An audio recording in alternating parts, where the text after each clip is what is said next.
ప్రియాంక వ్యవహారంలో ఘాటైనటువంటి ట్వీట్ చేసుకొచ్చారు జగన్మోహన్ రెడ్డి.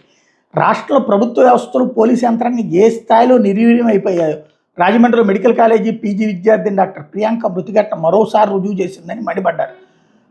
ఓ షాపింగ్ మాల్లో ఆగస్టు 3వ తేదీ రాత్రి ఓ షాపింగ్ మాల్ గేటు బయట ఘటన జరిగిన నిందితులు మద్యం మత్తులో ఉన్నట్టు తెలిసిన పోలీసులు వెంటనే సీసీ కెమెరాలు పరిశీలించి ఘటన తీవ్రతకు అనుగుణంగా కేసులు నమోదు చేయకుండా నిర్లక్ష్యం వహించారంటూ జగన్ విమర్శించారు.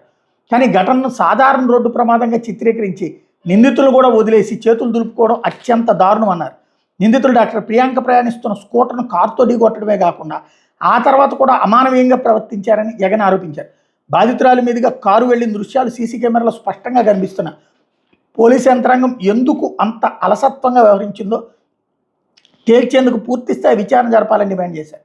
ప్రతిపక్ష నేతలపైన, ప్రశ్నించే వాళ్ళపైన, ప్రభుత్వ తప్పులు ఎత్తి చూపే వాళ్ళపైన రెడ్ బుక్ రాజ్యాంగం పేరుతో చట్టాన్ని చేతుల్లోకి తీసుకుంటూ అధికార దుర్వినియోగానికి పాల్పడుతున్న ప్రభుత్వం సామాన్యులకు సంబంధించిన కేసులు మాత్రం చట్ట ప్రకారం వ్యవహరించడంలో ఘోరంగా విఫలమవుతోందని మండిపడ్డారు. లేనిది ఉన్నట్టుగా, ఉన్నది లేనట్టుగా చూపిస్తూ తప్పుడు కేసులు పెట్టడం, రాజకీయ వేధింపులు, కక్ష సాధింపుల కోసం పోలీసు వ్యవస్థను ఉపయోగించుకోవడం కూడా రాష్ట్రంలో వ్యవస్థల పతనానికి కారణం అని ఆరోపించారు.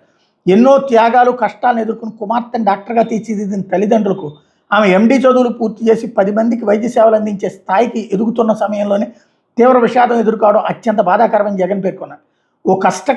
ఈ కష్టకాలంలో భగవంతుడు ప్రియాంక కుటుంబానికి మనోధైర్యం ప్రసాదించాలని కోరుకున్నారు.